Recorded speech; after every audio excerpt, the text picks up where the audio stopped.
Posso começar, produção? Pode. Posso? Pode. Muito bem, é isso aí, que a produção resolveu me atrapalhar nessas gravações aqui. Mas agora o assunto é Boku no Hero Academia, capítulo 252. Mais um capítulo para o Endeavor e toda essa trajetória de sofrimento do cara. Sofrimento merecido, né? Assim, quem sou eu pra estar julgando o quanto de sofrimento ele merece? Mas o que a gente sabe é que ele foi um pai bastante abusivo, um marido bastante abusivo também. E a decisão que ele toma no final desse capítulo me surpreendeu. Realmente eu não tava vendo possibilidades para o Endeavor oferecer uma estrutura enquanto pai para os seus filhos, enquanto marido para sua mulher. Então o cara decide se afastar, velho. Vai construir uma casa para a família, ele vai ficar sozinho. E galera, ele vai ficar sozinho numa casa enorme, na mansão dos Todoroki. Solidão vai bater, viu? Solidão tá matando a gente. Lembra de seguir o All Blue no Instagram e no Twitter. Também dá o like aí no vídeo e se inscreve no canal para mais Boku no Hero Academia. Esta é a análise do mangá. Vocês notaram? Esta. Eu ia falar esse. Enfim. Essa é a análise do mangá. A gente analisa o mangá toda sexta. E a gente analisa também o anime toda segunda. Beleza? Então, ó, conto com a audiência de vocês. Vamos pro começo do capítulo que tem o nome Imperdoável. É assim que o Endeavor se vê. As atitudes dele são imperdoáveis. Então, pô, é muito pesado esse capítulo, galera. Parece que tudo vai acabar bem, né? Pô, o Natsu foi salvo, ele vai se entender com o Endeavor. Não, esse capítulo serviu para eles expressarem muito bem aquelas palavras não ditas, né? Tava aquele climão no jantar, o Natsu não consegue ficar perto do pai, mas eles não tiveram uma conversa de frente. E esse é o momento, né? O Endeavor tá aliviado pelo Natsu estar salvo, lembrando que o Natsu foi salvo pelo Bakugou. E por falar no Bakugou, é muito engraçadinho ele se desvencilhando do Endeavor, velho. Parece um desenho dos anos 30, tá ligado? Ele saindo do braço dele. Todo... Parece até que ele tem uma quirk de deixar o corpo maleável. Achei bem engraçadinho. O Todoroki tá com o Enden capturado. Isso tudo, percebam, o Bakugou tá procurando respostas. Cadê o vilão? Todoroki diz, tá aqui imobilizado. E os civis? E o Deku também fala, não, tá tudo de boa. É massa você perceber uma postura de liderança no Bakugou, assim, de uma maneira bem natural, né? Ele tava querendo tirar satisfações pra ver se todo mundo agiu tão bem quanto ele. Mas ele fez perguntas cruciais. O Bakugou se preocupou com o principal refém, no caso, o único refém. Mas ele também se preocupou com o status do inimigo e também com os outros civis, velho. Eu adorei. E ele vai tirar umas satisfações com o Endeavor, né? Bem no tom de, e aí? Isso que a gente fez aqui, isso que eu fiz, tá bom pra você? E o Endeavor assume que todos foram incríveis. E real, galera, os meninos cobriram as atitudes do Endeavor sem perder um segundo. E é justamente aquilo que eles estavam aprendendo nessa semana. Vocês não podem ter tempo nem pra pensar, já vão agindo. Só que, claro, né, você tem que tomar atitudes muito bem articuladas, porque qualquer movimento errado pode comprometer toda a operação. Então, é por isso que eu ressaltei nas últimas análises a importância daquele arco das lutas entre as salas A e B. Porque a gente vê a sintonia entre os alunos. E não é que o Bakugou tivesse sintonia apenas com aquele grupo que ele estava. O Bakugou tem sintonia com quem quer que seja que esteja trabalhando com ele. Então ele estava em sintonia com o Todoroki, ele estava em sintonia com o Deku. E mérito para os outros dois nesse aspecto também. O Deku estava em sintonia com o Todoroki, Bakugou. O Todoroki também estava em sintonia com o Deku e o Bakugou. Os três ali agiram e acredito que juntos foram um Endeavor nessa situação. É aí que começa o grande momento de climão do capítulo, né? O Natsu, dessa vez, é quem se desvencilha do Endeavor e o Endeavor pede perdão no ato. No caso, o Endeavor pediu um perdão mais particular referente a essa situação. É o perdão dele não ter feito nada, porque o Endeavor pensou consigo que se ele salvasse o Natsu ali, haveria a chance do seu filho nunca mais falar com ele. Claro, o pior é o cenário em que o Natsu morre. Mas o Endeavor ficou travado com aquele cenário em que o Natsuo não fala com o próprio pai. Vejam a culpa que o Endeavor está se atribuindo. Eu recomendo muito, para vocês entenderem o que está se passando na cabeça do Endeavor, eu recomendo muito que vocês leiam Crime e Castigo. É um dos meus livros preferidos, é de um escritor russo, Dostoiévski, que alguns de vocês devem conhecer. Pessoal, é absurdo. É absurda a narrativa, sabe? O que é o castigo? É estar preso em algum lugar? Ou é o que se passa na sua cabeça com a culpa? É exatamente isso que o Endeavor está sentindo. O Endeavor, ele continua nesse diálogo com Natsuo, mais um monólogo no começo, né? Ele diz que nunca foi a intenção dele escantear a família. Porém, as ações do Endeavor trouxeram consequências. Não era a intenção, mas ele cometeu erros absurdos. Era pra ele estar preso por abuso hoje em dia, o que ele fez com o Shoto, o que ele fez com sua esposa também, né? E o Endeavor, ele percebeu essas consequências, fez vista grossa, ou nem percebeu, talvez, mas ele fugiu das consequências. E ele assume agora que ele fugiu do que ele fez com o Toya. E ele diz que matou o Toya, que seria o suposto filho mais velho, que a gente teoriza que hoje é o Dabi, da Liga dos Vilões, hein? Olha só, a construção desse arco, tendo o Endeavor como pivô, mas trabalhando a família dos Todoroki, vai reverberar lá na frente com o Dabi, hein, pessoal? Agora sim, que o Endeavor matou o Toya, até aí pode ser aquele drama de mangá, sabe? Do tipo, vem uma avalanche, e aí o personagem poderia salvar o amigo, e se salva.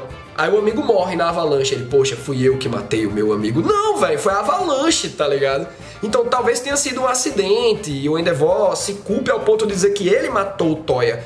Mas, conhecendo, sabendo o que o Endeavor fez com o Shoto Todoroki, com sua esposa, e a maneira como ele escanteou também o Natsuo, a Fuyumi, capaz dele realmente ter matado o Toya. É aí que começa a se transformar num diálogo, porque o Natsuo começa a falar, ele começa a desabafar, ele diz que ainda consegue ouvir a voz do Toya.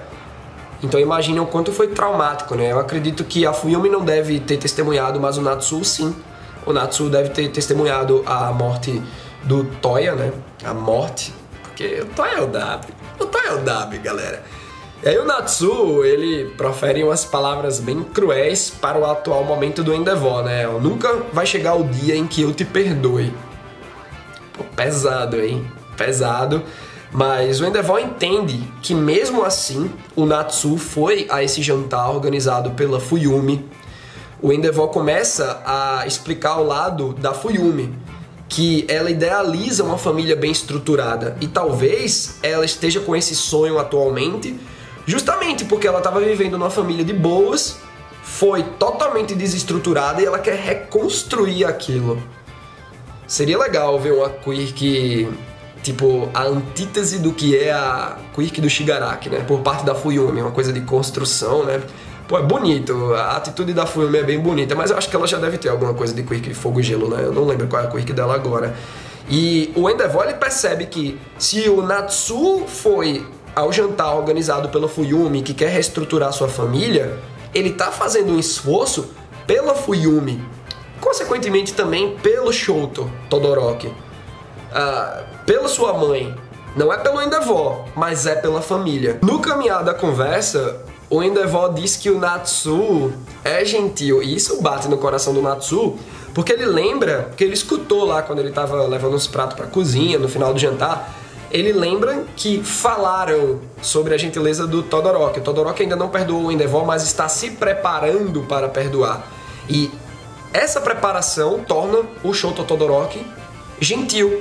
Na visão de quem? Quem é que diz essas palavras? O Deco. Então o Natsuo lembra das palavras do Deco, né? E agora é o Endeavor, que também não escutou essa conversa, tipo, tava bem por fora, e ele fala isso pro Natsuo, então bate valendo, né?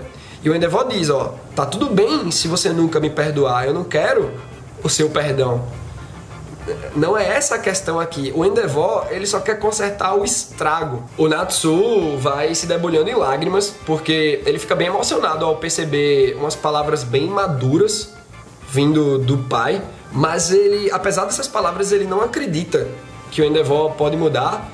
E aí o Endeavor vai falando que andou pensando numa coisa e... é o Andy que começa a gritar que nem um louco do outro lado. Andy, véi, não estraga o momento. O cara vai falando novamente: eu quero ser morto pelo Endeavor, eu quero as chamas. E a ironia é que ele tá congelado pelo Todoroki, né? Pra ser imobilizado, o Todoroki congelou ali. Cala a boca, Andy. Que cara imbecil, não é porque ele é vilão, porque ele é ruim, porque ele é louco. É imbecil. Enfim, a quick dele é explicada, né? Controlar sinais no asfalto. Eu acho o Kohei muito ousadia e alegria. Ele fica naquela linha tênue entre a quick ridícula e a criativa. Eu gostei muito dessa quick, tá ligado? Então, é como se o Enden controlasse a tinta das coisas, mas no caso é só a do asfalto. Vamos complementando os raciocínios aí nos comentários, hein? Eu conto com vocês. E no caso, o Enden tava controlando a sinalização do trânsito no asfalto, né? Tipo, faixa de pedestre, pá. Por isso que ele joga as faixas para os carros subirem. Não dava pra saber direito o que era. Tem uma seta também apontando pro rosto do Natsu, né? Pô, faz sentido. E a quick dele tava anabolizada por aquelas drogas, ó, que diminuíram em circulação, mas você ainda encontra. E o fronte paranormal com certeza vai trazer isso à tona, talvez até antes da guerra. Quando o Natsu sai da frente do Endeavor sem querer conversar mais, o motorista dos Todoroki pede pro Endeavor ter mais cuidado, né? Porque o Endeavor virou alvo 2 vezes.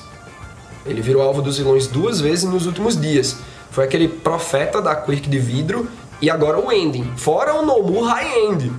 Então, contando com o Nomu High-End num espaço maior de tempo, né? Considerando 3 vezes que o Endeavor virou alvo, né? E aí o motorista diz: parece que essa escuridão teima em permanecer.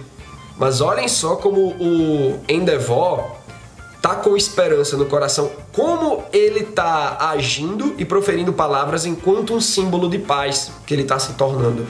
O Endeavor diz: talvez a escuridão esteja teimando em permanecer, mas a luz não desaparecerá também. Enquanto ele fala isso, ele tá observando Deco, Bakugou e Todoroki. Achei massa que quando a gente vê os meninos conversando, vem os fãs, né, os civis lá reconhecendo o Shota Todoroki de longe. Caramba, é ele! O Natsu chega perto dos meninos e pergunta até o nome de herói do Bakugou. O Deco até fala: é Bakugou, né? O teu nome de herói é o teu próprio nome. Ele: não, meu nome de herói mudou. Aí o Deco: oxe, poder pra mim. Ele: não, se enterra no buraco e morre. Aí o Todoroki vai e fala: sim, velho, mas pra mim tu conta. E o Bakugou: não, se enterra nesse mesmo buraco e morre também. Achei bem legal também nesse capítulo. Esse capítulo foi extraordinário. Mas eu achei massa a parte que o Endeavor tá orgulhoso do Hawks, pela visão que o Hawks teve. Treina os alunos. O Endeavor tava meio que subestimando esse conselho do Hawks, mas ok, vamos lá. E agora ele tá vendo que em uma semana esses alunos já se transformaram de uma maneira absurda. Galera, é uma semana.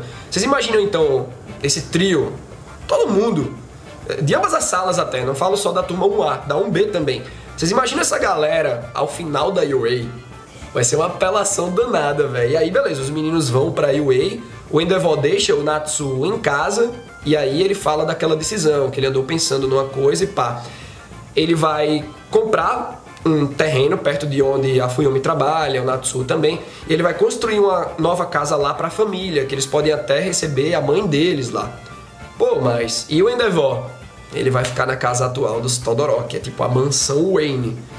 É um mega espaço, 1 bilhão de metros quadrados.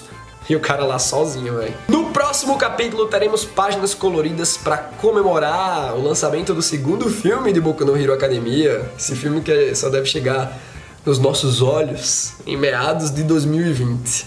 Quando estreia filme de anime no Japão, sempre tem esse gap absurdão, né? Porque até virar Blu-ray e chegar nos torrents da vida. Mas bom, ó, se liga que segunda-feira tem Boku no Hero Academia aqui, o anime. Vai começar a invasão ao QG do Overhaul e o bicho vai pegar, viu? Quero muito saber a opinião de vocês. Deixa aí nos comentários e até a próxima.